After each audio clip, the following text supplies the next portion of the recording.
All right, so now we're going to take a look at how to run the registration process.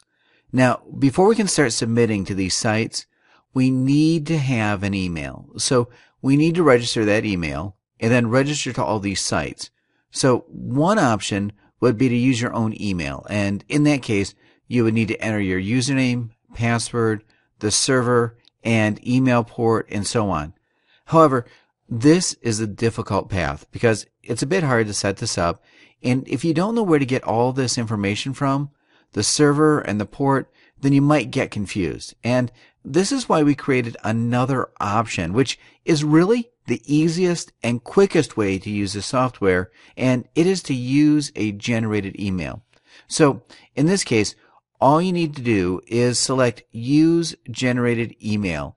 And you don't need to mess up with the username and password or anything here. The software does everything for you. Now, in case you do want to use your own email address, also enter the required POP3 info, and don't forget to click the Test button here. However, as I already said, we do recommend using the generated email because it really is the easiest way to run the software. Next, we need to select the sites we want to register on. So we can check and uncheck all of them. And right now, I'm going to uncheck all of them. And then I'm going to go ahead and just select a couple here because this is a demo video and I want this to be done as quickly as possible. So I'm not going to select all of them, just a couple here. All right. So now these are the sites that we're going to register accounts for. But before we do that, I want to explain these buttons here.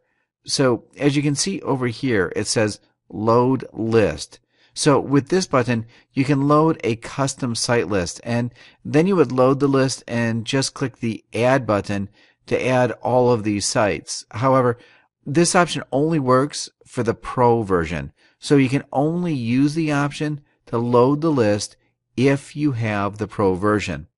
All right, so now we need to select here Registration and go ahead and click Start, and the process will get started.